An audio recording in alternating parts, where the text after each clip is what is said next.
Good afternoon. Thank you for joining us today as we are going to discuss the Venezuela's epic movement towards democracy. My name is David Smolansky. I am an SNF Agora Institute dissident in resident fellow at Johns Hopkins University, and it's a real honor and a privilege to be at this conference today regarding the ongoing situation in Venezuela. I'm excited to join you today to host and moderate this joint program and where you can also participate. I would like to give you a little bit of context about my country, Venezuela, especially during the last 2 years. And probably I will not go that far. During the last 18 months ago, to be more specifically, many people in Venezuela were hopeless. Everything seemed very dark. And for me, the most powerful evidence of this is that only last year, 350,000 Venezuelans crossed the Darien Gap, and almost 700,000 Venezuelans fled the country. Maduro was trying to sell a country that did not exist, that everything was getting resolved and the people were living better. In the opposition, we decided to go to a primary that had different obstacles. And we had that primary on October 22nd, and 2.6 million people went to vote and elected María Corina Machado as the Democratic opposition leader. She won in a landslide with 93% of the voting. People participated under difficult circumstances, especially facing repression and social control. After that, we organized hundreds of thousands of people to have the July 28th presidential election, which was probably the biggest civic achievement ever in our country, where Venezuelans elected Edmundo González Urrutia as president after María Corina Machado was illegally banned from running.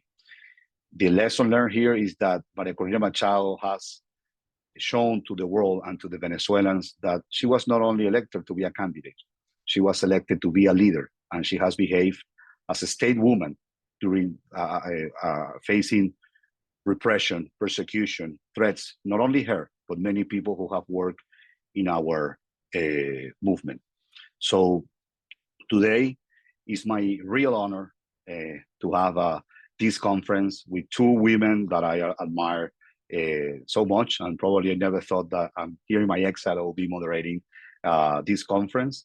Let me start with Applebaum, that is going to be moderating today, who is also a senior fellow at the SNF Agora Institute at Johns Hopkins SAIS, where she co-leads a project of 21st century disinformation and co-teaches a course on democracy, and is a prolific and prize-winning writer and journalist with frequent contribution to The Atlantic and numerous writing credits, including Autocracy Inc., The Dictators Who Want to Run the World, Twilight of Democracy, The Seductive Lure of Authoritarianism, Red Famine, Stalin's War in Ukraine, Iron Curtain, The Crushing of Eastern Europe, 1944-1956, and Gulag and History, which I have to say I recommend her latest piece on Syria that was published during this weekend. And also my friend, because that's the way I like to call her, María Corina Machado. I have to start saying that I haven't seen her for more than 7 years. She cannot go overseas, and I cannot go back to Venezuela because I am under arrest. But we have been working together during these times because we share principles, we share values, and especially we share the same vision of the country that we want, a country that will have soon democracy, freedom, access to justice, and plenty of opportunities. María Corina Machado is the Democratic leader of the opposition. As I said, she won the primary on October 22nd of 2023 with 93% of the voting. She founded and she's the Secretary General of Vente, Venezuela. And after she was illegally banned for running for president. She endorsed a former ambassador Edmundo González Urrutia to be the Democratic opposition candidate, where he won on July 28th the presidential election by a landslide as well, with 70% of the vote. María Corina Machado has been awarded recently the Sakharov Prize, the Václav Havel Human Rights Prize, and I'm honored to be part of her team, on the international team, more specifically as one of her directors of the Washington office here in the US. So with this, please, I will introduce Anne to moderate this conversation. And thank you again for joining us on this. Thank you, David, and thanks to the Agora Institute for the SNF Agora Institute for sponsoring this conversation.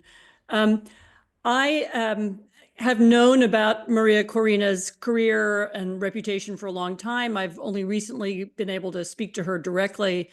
I'm going to start this talk, since it's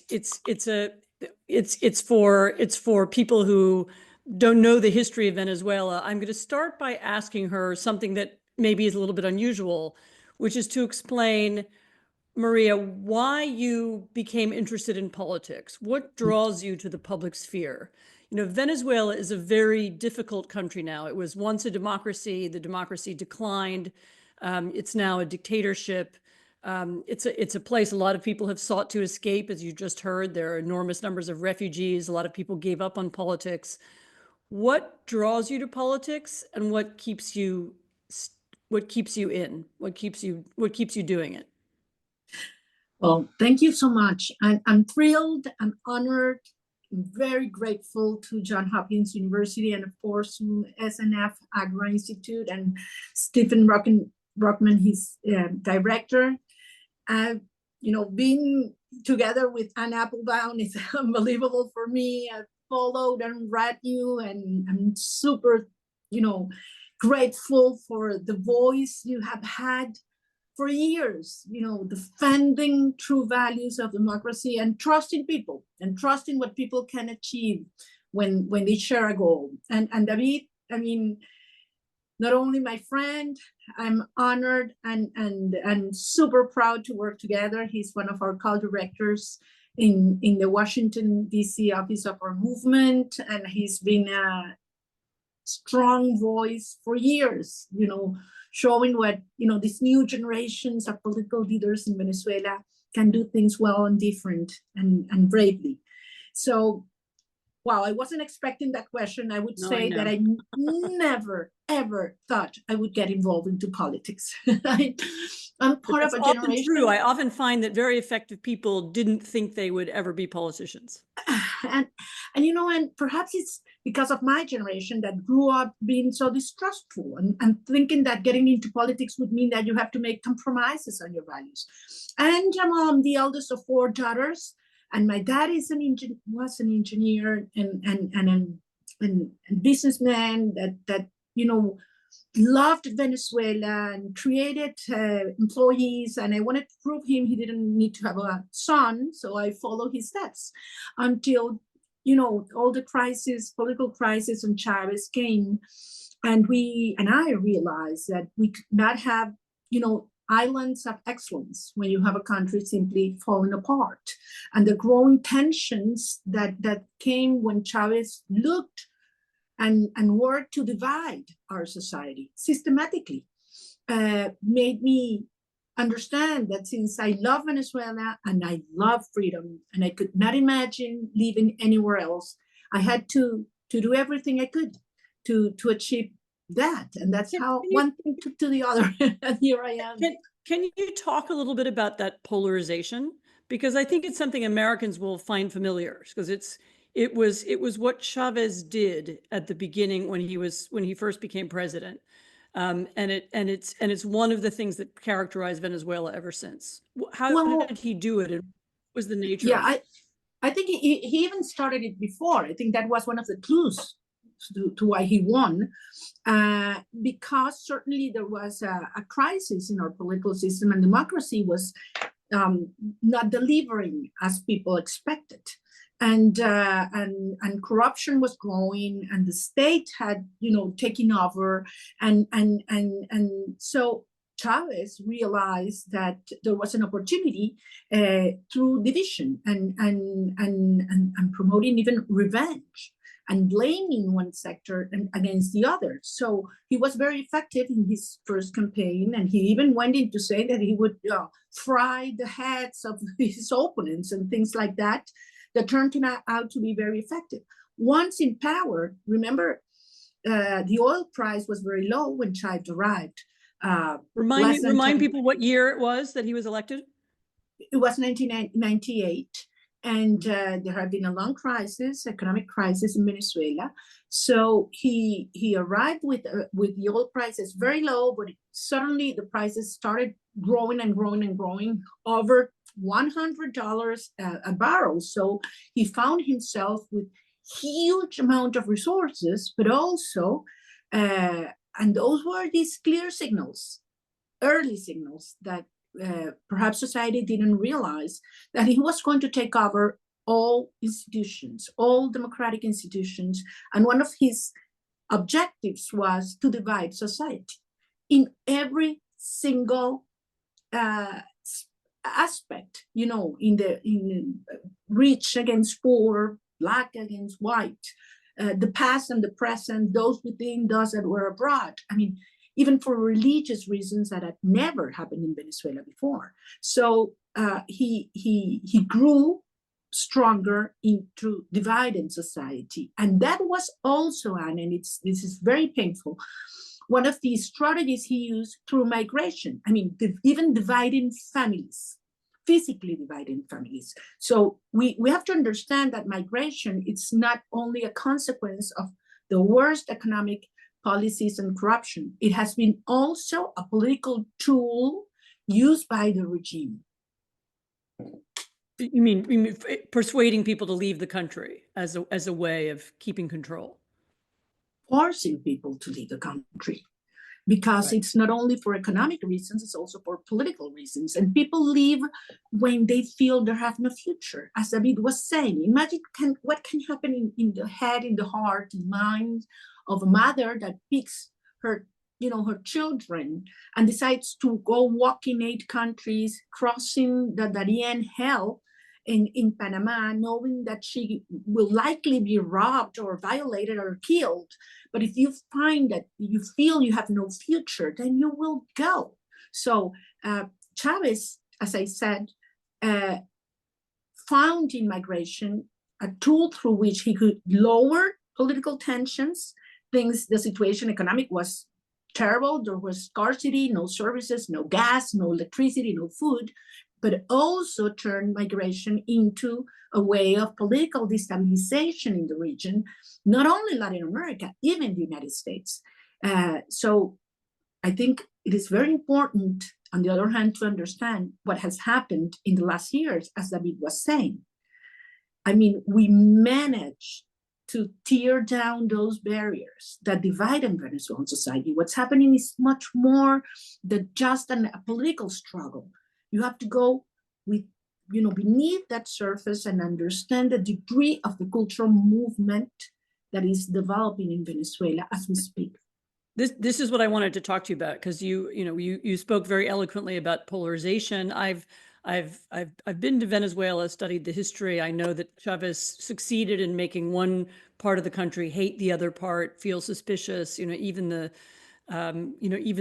landscape of the city is divided, of Caracas is divided in ways that were hard to overcome.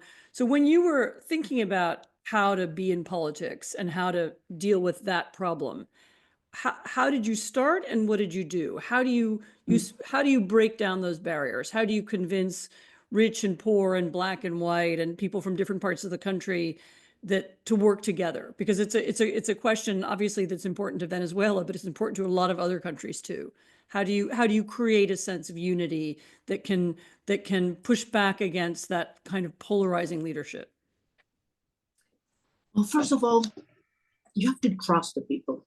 You have to really trust the people. That's the only way you can respect and really listen to what people are saying and feeling. And And I would say you have to open your heart. And this is something I didn't understand at the beginning. And I perhaps, because being a woman in a mostly men society in these positions make you being very close to your feelings. I don't know if I convey what I'm trying to say. No, it's a kind also of protection in a system that is could be very harmful, and that has used all the state propaganda to destroy reputations and so on. So you protect yourself. As David was saying, only 2 years ago, Venezuela looked gleam with no future. I remember talking with friends and scholars and journalists around the world, and people would say, forget about 2024. It's impossible that you manage to get the country back on your feet and defeat Maduro. It's not going to happen. And I couldn't believe, people, were so resolute about it. And I said, but they are not listening. So we decided to reach out. And it was very interesting because we did it the opposite. The Chavista movement had worked. We went from the rural areas to urban areas, and we went from very poor sectors to middle-class sectors, which were the most skeptical of all. And we reached out, listened, opened our hearts, and realized that we really shared longings. We wanted to live with dignity, and this is a huge and powerful concept here. Chavismo has humiliated consistently in every single manner Venezuelan society. They destroy the private sector of the economy. They destroy the value of our currency. So they have made people absolutely dependent on handouts, on a box of food. And people simply do not want that. They want to be productive, to depend on their own efforts and work, to look up, not to lower their heads. So we reach out, we found out what we shared, and every single place I went around the country, the poorest or the richest person I met, they all told me the same. María Corina, please bring my kids back home. And this concept of having the family together, which was what Chavez and Maduro built or designed to make us weaker, absolutely brought us together. So it worked the other way, it backfired. And it simply turned our movement in a movement of redemption for the reunification of our family and the liberation of the country. And that's very powerful. So you campaigned on bringing people together, bringing people from the countryside into the cities, bringing families together. How did you do it by physically moving people? Did you do it through slogans, discussions? What was the method you used to push this idea?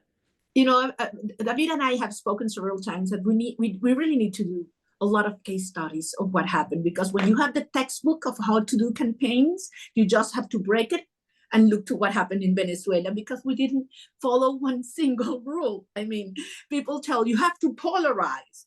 On the contrary, we united. They said, well, you need, strategies and slogans, and we had no money.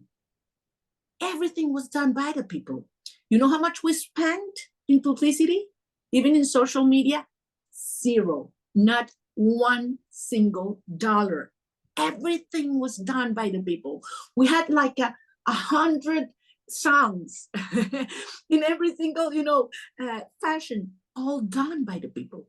We didn't have posters. We didn't have flyers.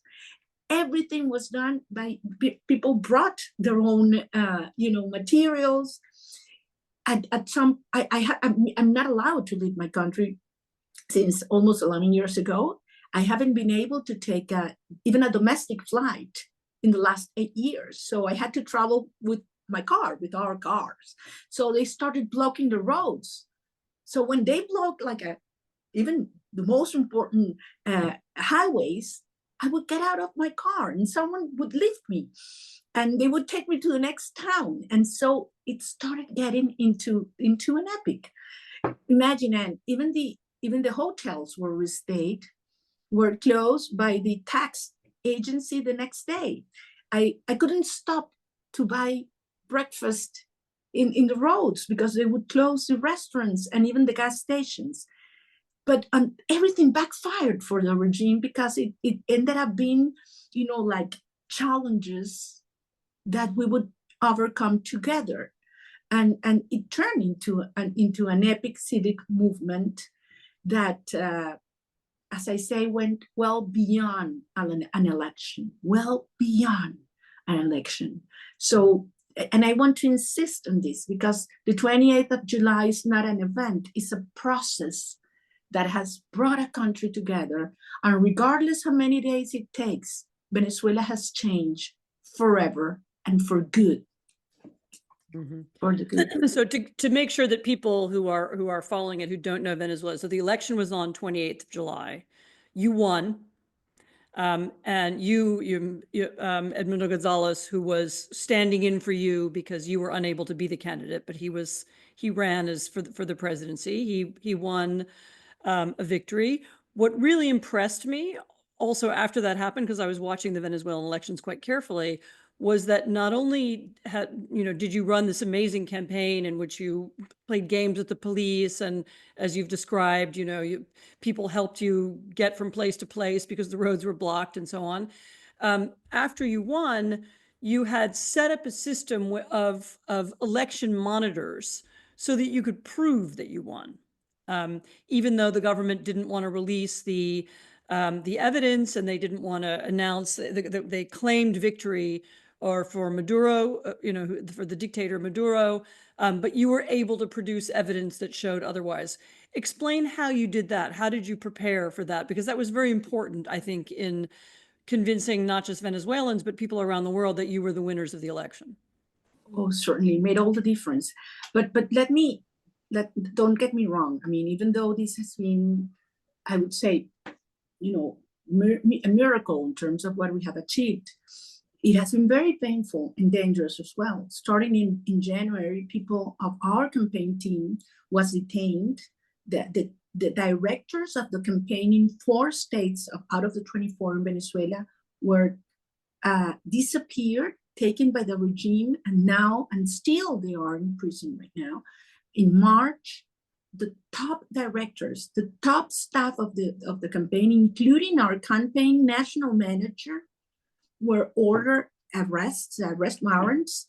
6 of them had to get under asylum and are still at the Argentinian embassy. Others were put in prison, also in El Helicoide, which is the biggest torture center in Latin America, and they're still there.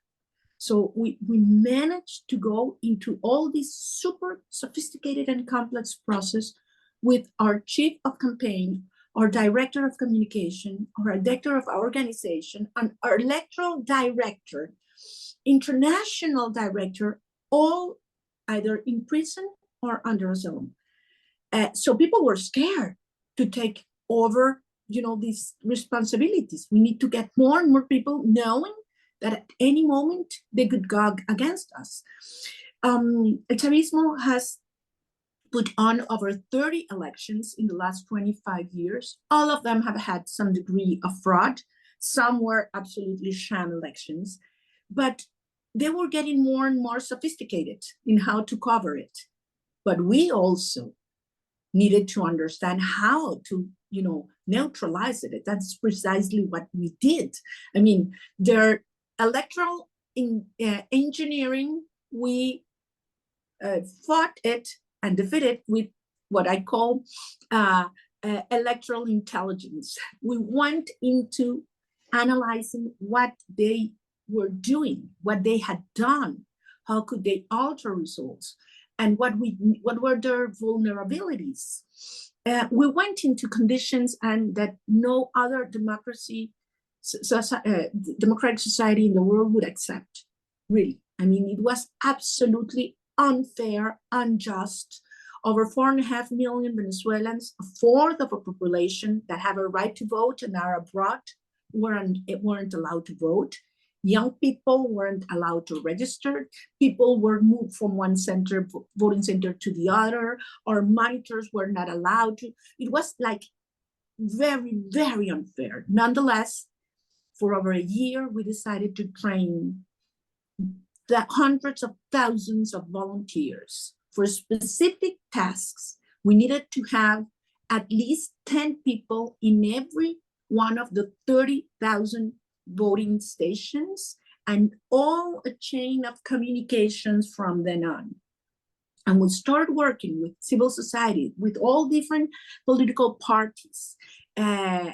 People knew what they had to do, and when the day of the election came, we had over 1 million volunteers with specific tasks that day, all communicated, coordinated, and when we collected the original tally sheets, these were, taken to almost 150 specific places, undisclosed, in which we had our own electricity, internet, super sophisticated scanners, laptops, phones, so that we could, in a matter of hours, get the original tally sheet, scan them, and put them in a super robust web page for the whole world to see.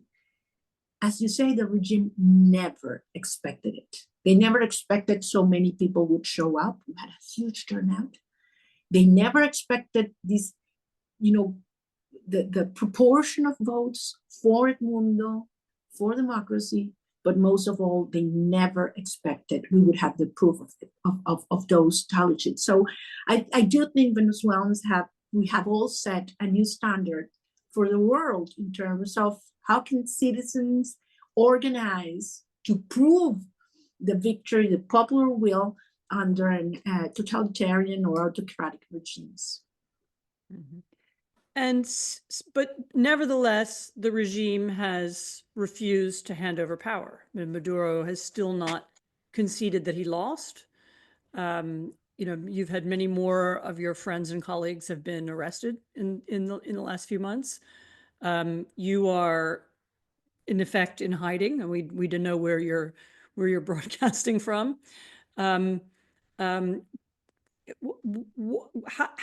that kind of situation, how do you move forward? You won. We know you won. The world knows that you won. Your people know that you won.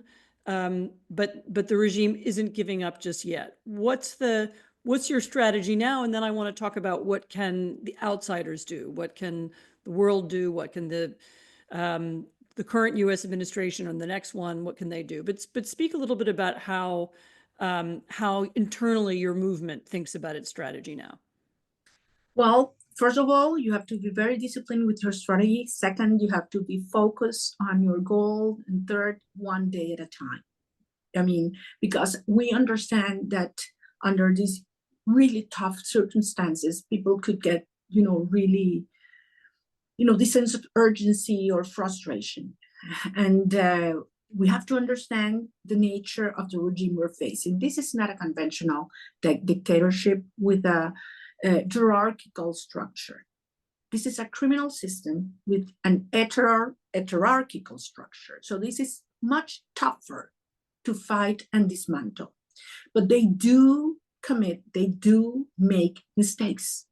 And that's precisely what they're doing. This huge wave, brutal wave of repression, unprecedented, certainly has been very painful, but it has contributed to isolate and weaken the regime even further. Every day that goes by, Maduro loses support, not only within, which is already very slim, but also internationally, and we should address it. So this is a point in which we need to understand that we need to increase the cost of Maduro staying in power by force to a point in which he realizes that cost is higher than a negotiated transition in order to leave power. We are not there yet, but we're getting very close to that point. Why? Well, because locally in Venezuela, where we're standing right now, we have not 70% of the votes as we did on July 28th. If you carry elections today with the minimum competitive conditions, that election would turn out at least 90-10. Country that has no racial, religious, ideological tensions. Tell me other society that today is as united and aligned as Venezuela is today. Secondly, we have a legitimate leadership chosen in primaries and in a presidential election, working together with the absolute united opposition, as we never had before. And on the other hand, what we're seeing is within the system, growing fractures, not only those that are evident, but others that are not public yet. Why? Well, because the regime has robbed the country, sacked the country, and as criminals, you're always looking for more and more resources, and now they are, confronting each other, and Maduro is weaker than ever, and people that used to support him are looking, for the future and saying, we don't want to go, we don't want to fall in the same huge hole that Maduro is falling right now. On the international arena, what is happening? We have a really wide coalition. Just to see in Latin America, we have the support from Gabriel Boric to Javier Milei. I mean, all across the ideological spectrum, because these governments and leaders realize it is not about right and left what's at stake in Venezuela, but the freedom and democracy and the political stability of the whole region.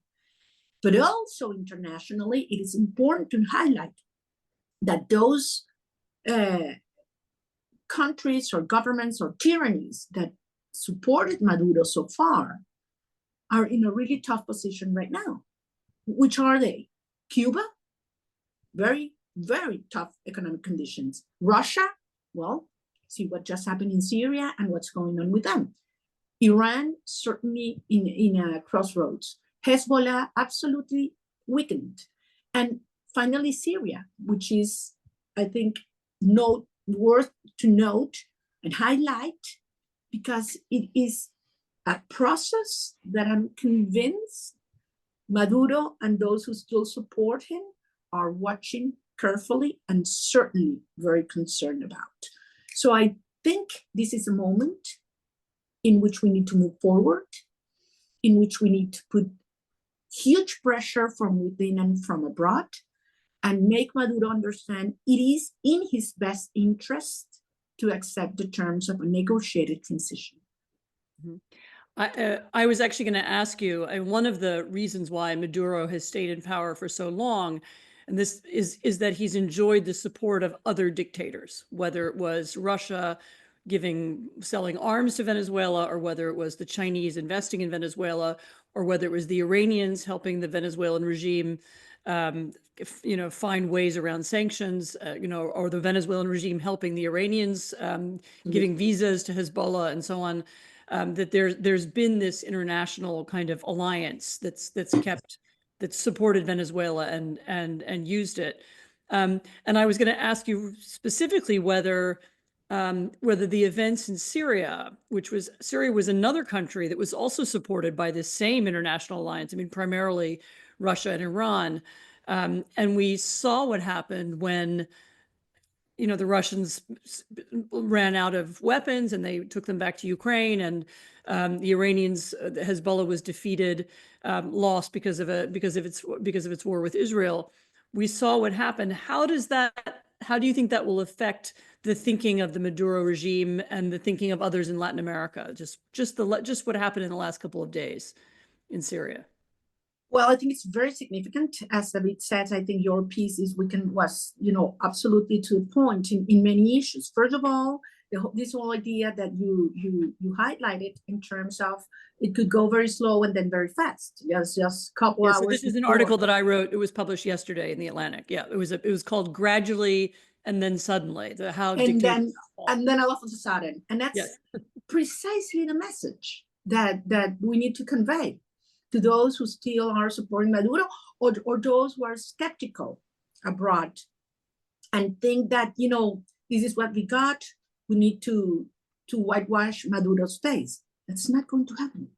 That is not going to happen. I mean, this system is absolutely unsustainable from a financial perspective, economic, institutional, but mostly from a human, social perspective. So I think that this whole idea that it could go very fast. Secondly, that if Syria did not count it with Russia, with Iran and Hezbollah, what makes you think that Maduro will on the country?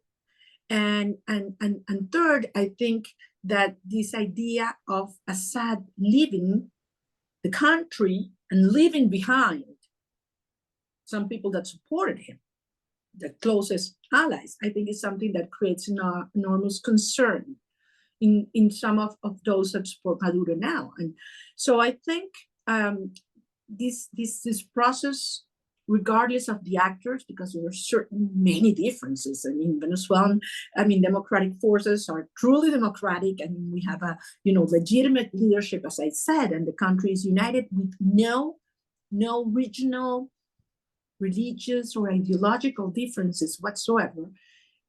It moralizes our country and certainly demoralizes and concerns those the few that are still grabbing to power by force in our country.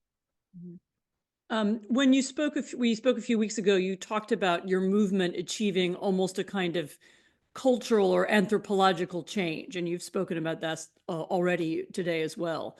Tell me how you think that affects the soldiers, the policemen, the people who, not the people at the top of the regime. We understand what their motivations might be different, but the Venezuelan army or the Venezuelan security forces come from the same background that your people do. So how did your movement affect them? And this, of course, is something I also thought of when I saw the Syrian army just refusing to fight. I mean, that's what happened, in fact, over the last week.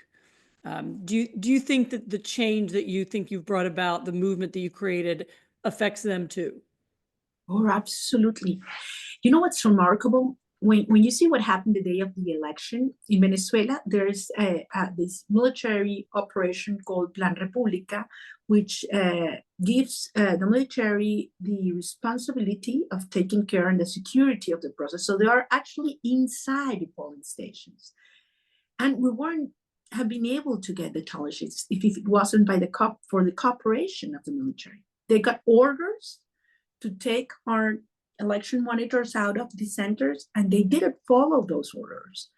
The police didn't follow the orders. The military that were in there, in every single 30,000 polling stations.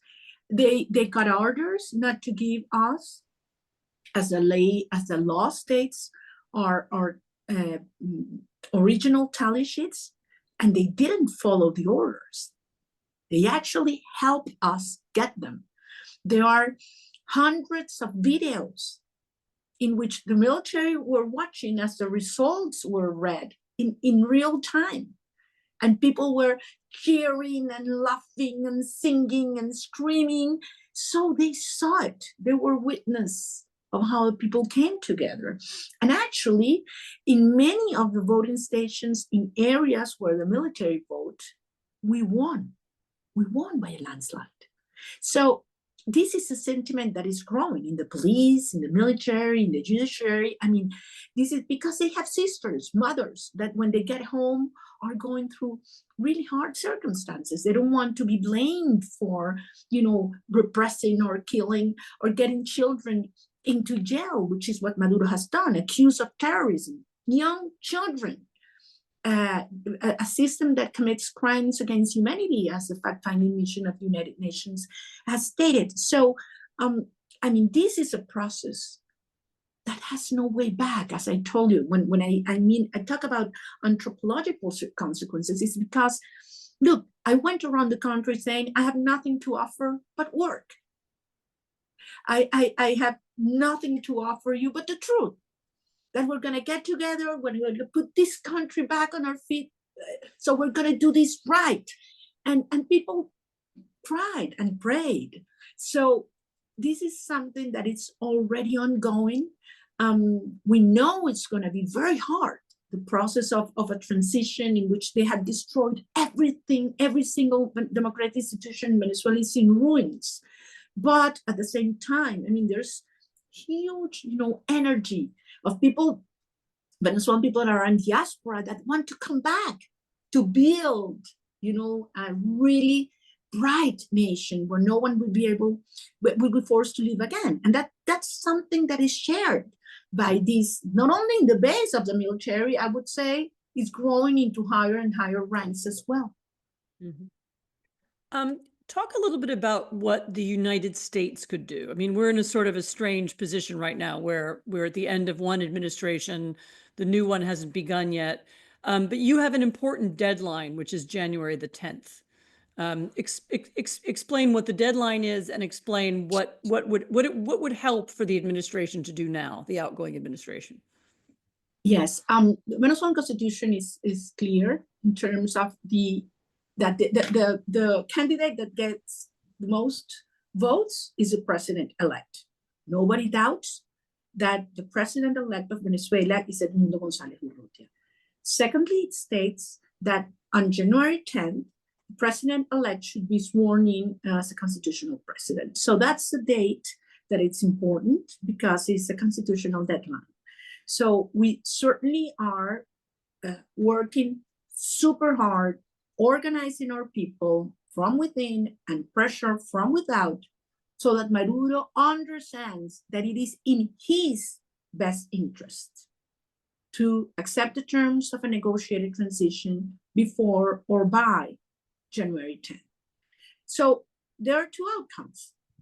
One is that we can make the truth and popular sovereignty be respected, and Edmundo González will be sworn in, and certainly that will mean a negotiated process in which we have to give guarantees, compromises. We are well aware of that. The other scenario is that Maduro refuses, and he said he stays by force with the use of arms violence. And in that case, believe me, Maduro will lose. I mean, that would be his worst mistake. But because from then on, the conditions will be much tougher on him. And the conditions for negotiation would deteriorate significantly. So it is an important milestone. We are doing everything we can, as I said, organizing our people and engaging more and more allies abroad.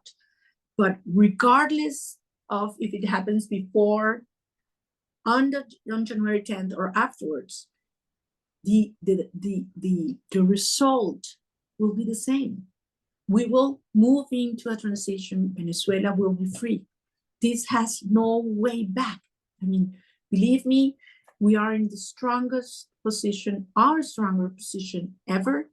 And this regime has never been as weakened and fractured as it is right now. I know we're going to have a couple of questions from watchers, but let me finish with ask again whether there's something that the Biden administration Yes. could do in the next few weeks that you have before January the 10th that would make a difference. Yes, I missed that.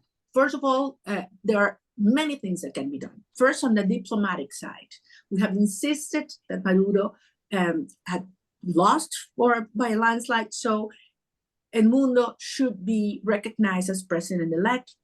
It was finally done by the Biden administration, which we think is good, and we need that. This should be amplified by other countries in the region and Europe, and the US government can help a lot in having that made. It's a very strong message to Maduro that the world will simply not turn the page. Secondly, international justice has to work. I mean, those that have committed crimes need to know that they will be held accountable, because it is a direct incentive for those other, both military or judges or prosecutors that are going against innocent people to know that they will pay a price, a cost for that.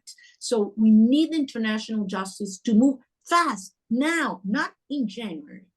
Thirdly, we are facing a criminal system. So the approach should be from the law enforcement perspective. I mean, there are huge amount of resources that are coming into the regime from criminal activities, from drug trafficking, money laundering, gold smuggling, and so on, even women and human trafficking. The United States and other democratic countries have a lot of information that has not been disclosed, as well as actions that could help cut these flows of criminal resources. So these are concrete actions that should be put in place, as well as messages to those international corporations that are doing business with Maduro, and to let them know that, you know, there's a thing called reputation and goodwill, and they should think well on which side they want to stand, on the people, on democracy, on transparency, or supporting a corrupt system. So this can be done in the next days. And the new administration, because I think that before they get into office, they can also send a message that you know, this new period or this new administration will stay firm in defending democratic values, and above all, looking for mutual and win-win relationships in which we can have, in the best interest of the national security of the US, but also in the best interest of the well-being of the Venezuelan people and the stability of Latin America. Thank you. I think David is going to introduce Yes. a couple of questions from the audience. Sure, thank you. And we have Linda. She's asking that some people from the regime, allies, influencers, make it look like Venezuela is doing well. In Spanish, we know as Venezuela se arregló. They show video of people listening to music, going shopping malls decorated with Christmas spirit. What is the message from María Corina to the world around this narrative? Mind you, I know what is truly happening, but we would love for María Corina to speak on this topic to deconstruct narrative made by regime's media lab. I think this is very important. Super important, Linda. And the first thing is, what we wonder is who's behind that? Why are they doing that? Because of course, one reason is the regime, but they're not the only ones. There's a lot of resources being put into lobbying in DC and other capitals, into think tanks and media. And not only saying that Venezuela is doing well, when we all know that, you know, the pensions in Venezuela are $3 a month, and children only go to school twice a week, and hospitals don't have medicines, nor water, and that over 1,000 people are leaving our countries daily. We don't have the official numbers. David is an expert in this matter, but we're seeing this number growing and growing every day that goes by. So I do think that it's important to speak out, to tell the truth. I think, you know, Venezuela has turned into a global cause because of our diaspora, and we need Venezuelans speaking out and telling the truth, and letting all, you know, non-conventional actors that in the past could have been aligned with, you know, whitewashing Maduro, perhaps creditors or oil companies and so on, that it is in their best interest to favor a transitions so that they can be paid, so that we can have true opportunities to invest and make, you know, great business, not only for them, but also for the Venezuelan people. Indeed. And before the next question, talking about migration, 2,000 people are fleeing Venezuela daily, approximately, and almost 200,000 people have fled the country since July 28th presidential election. And probably it has been the biggest migration wave from Venezuela due to political reasons. And not many people know this, but there are more migrants and refugees from Venezuela, 8 million, than from Syria, that is almost 7 million, or from Ukraine. So without having a conventional war or a natural disaster, Maduro, Diosdado, Padrino Lopez, Chavez have created the largest migration and refugee crisis across the world, which during the last 4 years, almost 800,000 Venezuelans come to the US through the southern border, something unprecedented.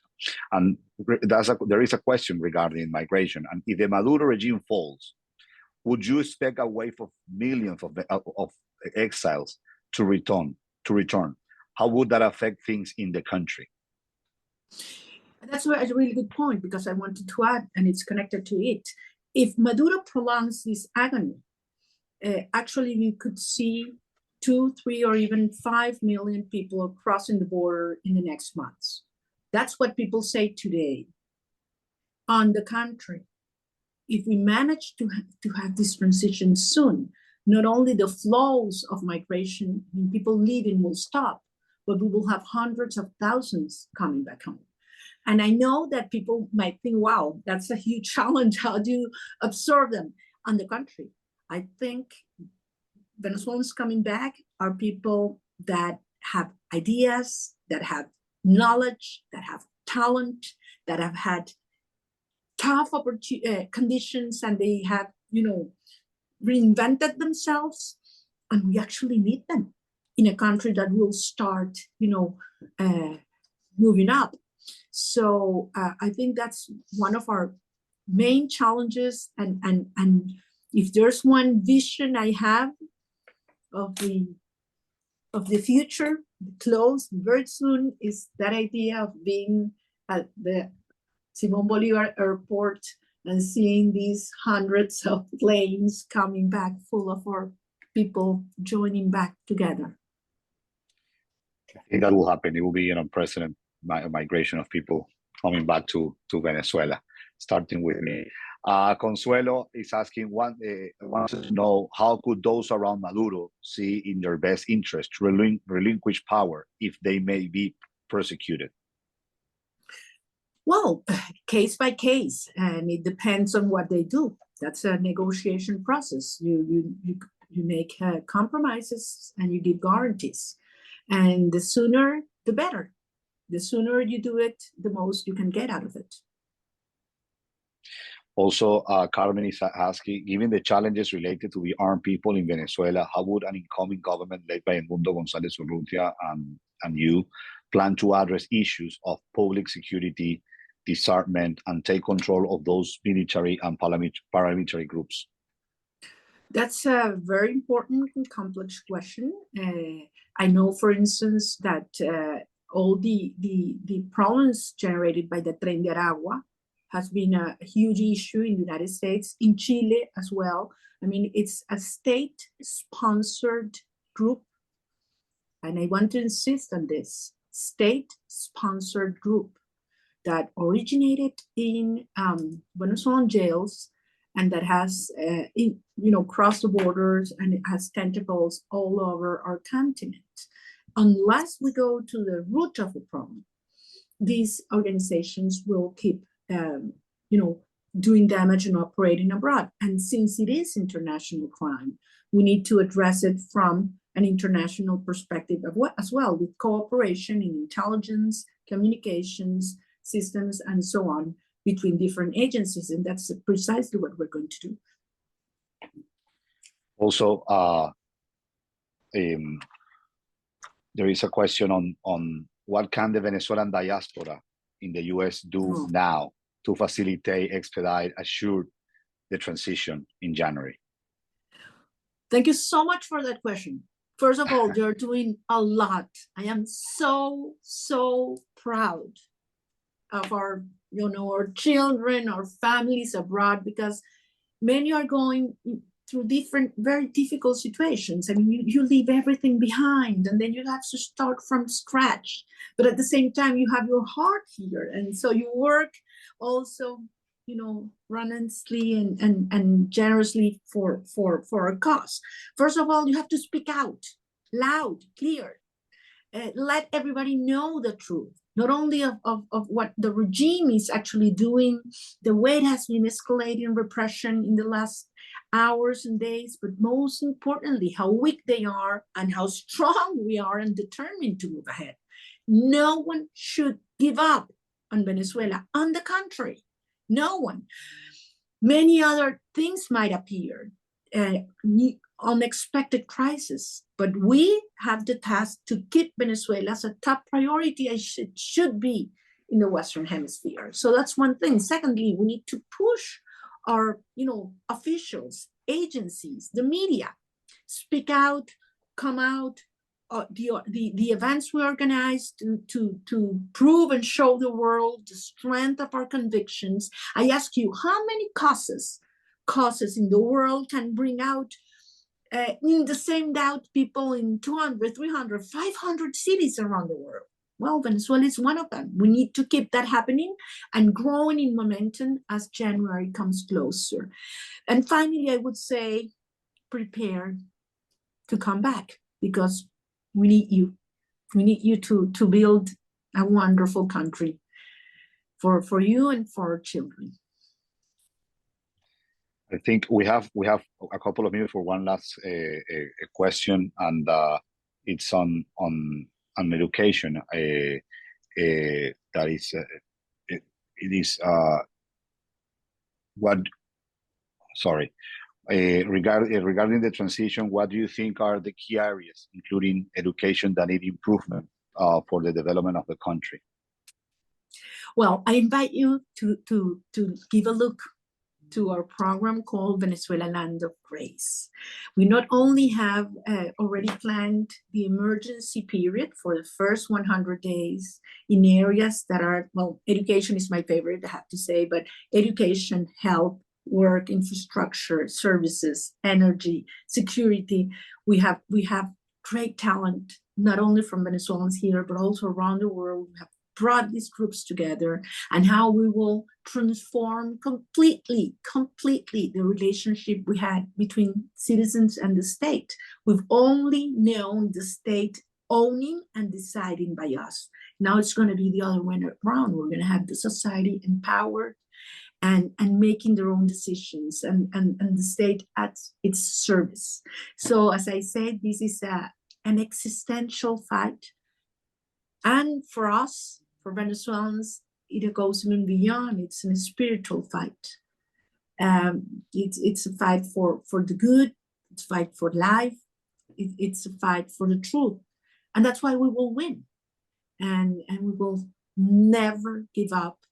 And I know that very soon we will have our children back here, and we will invite you to a country that will be reinventing and rebuilding institutions for the next century, a bright one.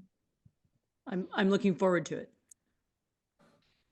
Please, Anne, if you wanna close, we're about to be at time. I'll do one more question. I just want to say thank you. I really appreciate Maria Corina's optimism. My last book which was called Autocracy, Inc., and it was about this network of dictators. It was dedicated to optimists, and I'm very often asked, who do you mean? Who are these optimists? And I mean people like both of you, actually, David and Maria both. It's people who continue to work in the most difficult of circumstances, who continue to see possibilities for change. The world is going to belong to you, and I really thank you so much for what both of you do. Thank you, Maria Corina, everyone. Thank you, David. You know how much I admire you, and this was, I still can't believe I had this opportunity to share with you. I just want to say that, look, during these years, there's one thing I constantly heard, and it was, that's impossible. That's impossible. To bring the country back together, that's impossible. To carry out primaries without the regime being involved, impossible. To win the election, impossible. Well, we've done it. We made possible what they thought it's impossible. I admire the Venezuelan people, and I'm honored to serve it. And I know that we're making history, and Venezuelans' profound pain and sacrifice will be useful not only for us but for other countries that are going through challenges and for freedom. And it's always worth it, regardless of how long it takes, of how hard it gets. It's worth it, and we will prevail. Thank you very much. María Corina, thank you so much for being with us. Despite the extreme circumstances you're facing in Venezuela, you are brave and you're inspiration for a country and the whole continent. And you, with your busy schedule, thank you so much for taking the time to be with us. It is for us, it's inspiring to have someone with your recognition and your knowledge to be that close to Venezuela, and we need you as well. So, and thank you everyone that joined us today on this conference at the SNF Agora Institute at Johns Hopkins University. Have a great afternoon. Thank you. Thank you. Thank you.